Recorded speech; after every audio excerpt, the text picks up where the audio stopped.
What makes good art? Obviously, this is one of the most subjective questions ever, and any answer will need some asterisks attached. But I'm going to offer one answer: thematic presence. In my opinion, everything in a good piece of art points towards one or more key themes that drive the experience. If you're writing a book about a depressed person, they shouldn't drink a coffee, they should drink a dark coffee. Let's look at a few real-world examples. Inglourious Basterds, save for a bit of sloppily used comic relief, paints a picture of evil and shows how anyone can be evil with the right motivation. 2001: A Space Odyssey describes man's relation to the tool and discusses the dangers of hubris. The Fool on the Hill is all about how happiness comes from knowledge, what you choose to ignore and what you choose to see.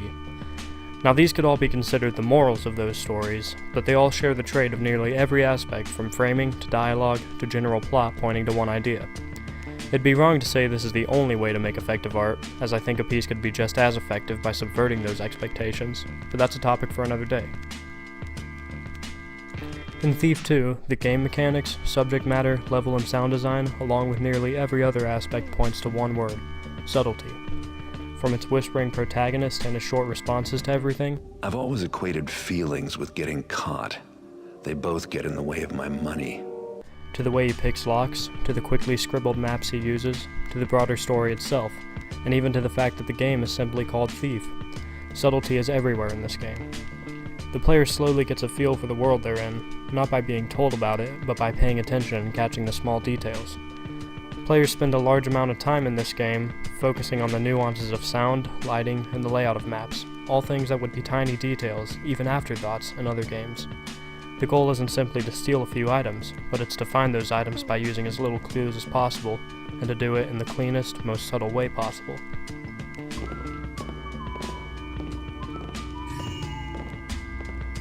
I often think to myself, imagination is the best graphics engine. That's why text is so successful at creating details in books. I can clearly remember the grotesque way I pictured the undead's rotting bodies in Planescape Torment, a text-based game, not because they were shown to me with advanced visuals, but because of the imagination-stirring language the writer used to describe them. The same philosophy can be found in plenty of older games, not just text-based ones, because of more abstract graphics that ask you to fill in the blanks yourself. In Thief 2, the best example of this is the crudely drawn maps the players ask to navigate the world with. In some cases, the maps aren't even overhead, just sketches of a tower from the side, detailing a couple vents and showing that the elevator's on the right. It's because of this that the sprawling, complicated levels eventually feel like homes to the player. It's not some game developer's idea of the layout, it's your idea of the layout, a mental image that can only be conjured by exploring and using logical forward thinking. Subtlety is being used to incredible effect. By making the player pay attention to the small details, crude, sparing graphics are offset by the importance of every corner, every carpet, every wooden beam, and every shadow. Thanks to this, these levels feel more detailed than anything in most open-world games, or even very detailed linear games, like Half-Life 2 and its episodes. It focuses on the small things, just as a thief, the embodiment of subtlety, would.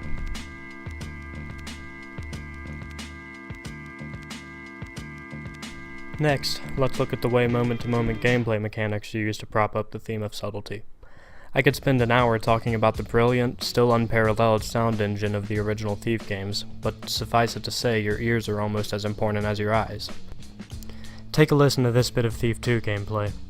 Your objective is to listen to Sheriff Truer and Karis have a conversation on the other side of a door, and while it's perfectly suitable to just stand outside the door, maybe not many players will know that you can lean up against a door to press your ear against it, and make it sound as if you're in the room yourself. Nor worry has he. Lucky fellow! Strange you should mention worries, Karis, because I do have one.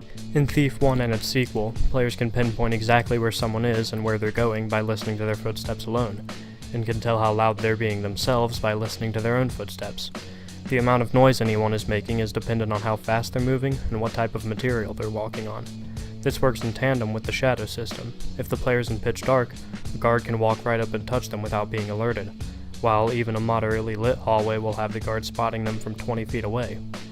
In many of Thief 2's rooms, the player is forced to decide between moving quickly, moving silently, and staying in perfect shadows, but is rarely able to do all three at once. This asks the player to pay attention to all their senses, in order to decide when, how, and where to move in order to get by unnoticed. Every button pressed and every split-second sent can have drastic effects on the situation. I see the theme of subtlety in two places here. The player must pay attention to the nuances of their environment and to the nuances of their movement. In many situations, the player has to get through a locked door. This can be done by taking a guard's key, either by disabling them or picking their pocket,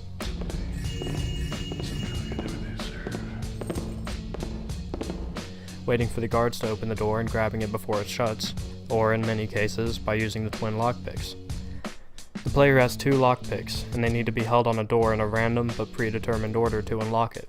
Some doors take 1 second to lockpick, while more drastic doors can take 10. Some of the most tense moments of this game are when a guard is about to round a corner, and the player is standing in plain view at a door, hoping to God the door's handles move all the way as it subtly shifts up and down before being lockpicked.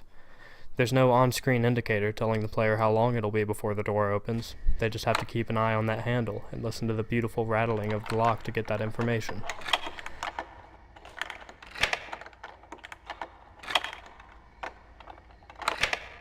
Plans are made based off of so little information that the player never feels completely safe, and always has to keep their senses sharp to catch on to the clues. As the player increases the difficulty, more objectives are added to missions. On normal, they just need to grab a certain amount of gold for one mission, but on expert, they need to grab almost double that gold, divert a package to their own address, find valuable spice that's been stashed away, and in order to meet the expert gold quota, they'll need to do a number of other odd tasks. The player's being asked to pay extreme attention to the tiny details in order to get the most possible money. The spice isn't in random spots, there's a captain's log detailing where they were to be hidden. From an overheard conversation detailing how the spice is valuable for personal use, it can be inferred that the captain probably has some spice of his own, and searching his room for his personal stash pays off that inference. Some can even be pickpocketed off of one of the captain's guards, who may very well be being paid in the stuff. The player can read an eviction notice complaining about illegal gambling going on in one of the flats, and infer that there's probably a worthwhile amount of valuables. When they don't find much, it becomes clear that the bulk of the money must be in the locked safe, whose key is hidden on the top of the highest bookshelf. This is all just on the second mission, and already the player's planning 5 steps ahead and adjusting their plans on the fly as new information is revealed, all without side objectives showing up on the missions list. Searching that guy's flat especially carefully is the player's idea. It wasn't demanded or even explained to them with anything more than an eviction notice that they just so happen to read. Again, this is just the second mission. It gets much more complicated. Thirdly, let's look more closely at how a player's plans for clearing a level develop and change as they make progress. For this, we'll look at one of the missions about a third of the way through, the First City Bank and Trust. To avoid spoilers, let's just say the player needs to get into the vault. The player starts outside on the ground level. Moving one way reveals a window into the basement of the bank that they can get inside through using their lockpicks. If they go the other way, they find a porch they can climb up and get inside through one of the open doors. Past the porch is a series of crates and arches that can be climbed all the way up to the roof above the 3rd floor, giving them access to the top of the bank first. From all 3 of these entrances, the player can somewhat easily get into the Hall of Records, which is required to find out which lockbox in the vault has their objective. After that's been done, they more or less have the entire bank to explore on their own, each route with its own risks and rewards. This encourages the player to plan a route through the bank before they've even stepped foot in it. Nearly every room has at least 3 ways in and out, but the connections between the rooms limit the player from going straight to their objectives. And if there is a shortcut, it's usually very risky, or will require the use of rope arrows, moss arrows, or noisemakers to get through undetected. Sometimes all 3. Once the player's finally at the vault and has shut down the security camera that guards the door, they see that the vault's lock is connected directly to the basement floor below, and that they'll have to get down there to unlock the door. To get to the basement, they can either pass through a very dangerous area, or go all the way back around the bank to get to the stairs on the other side.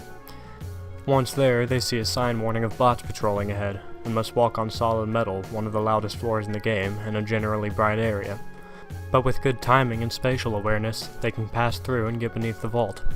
From here, they solve a simple puzzle to unlock the vault, and can return upstairs to get inside. Once they've gotten the objective, all they have to do is escape, assuming they're happy with how much gold they've stolen. 2 objectives: get into the Hall of Records and get into the vault. That's more or less all the game tells the player before it sets them loose in one of the biggest maps in the game.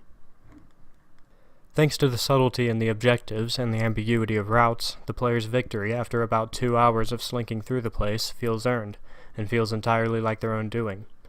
Contrast this with an objective marker solution found in newer games, and the thief player will feel like a clever, observant master conquering a believable space, while the modern gamer will feel like an amusement park rider with very little input on their experience in most cases, and a trained pig following a carrot on a stick in the worst cases. Subtlety in mission design leads to player creativity, spatial awareness, and an infinitely more personal story, all while allowing the maps to be huge and logical, with no areas arbitrarily locked off. While many of these things can be present in objective marker-based games, such a system encourages the level designers to railroad the player through room after room with little deviation from the path, resulting in much less believable and ultimately more gamey game spaces. Regarding the actual story of the game, there's a bit of a chicken and the egg situation going on with the subject matter, which is always a good sign of well thought out art. Did the developers decide to make a game about subtlety, and choose a thief as the best match for the theme, or did they decide to make a game about a thief and decide subtlety was a good theme to go with? Whichever is the case, Thief 2 is an absolutely airtight package, so dedicated to its ideas that they permeate through every facet of the gameplay, story, storytelling, and visuals. It stands as a near flawless example of gameplay mixing with themes cohesively and with meaning. While Thief 2 is close, it isn't quite a perfect game, but it is, in my opinion, perfect art.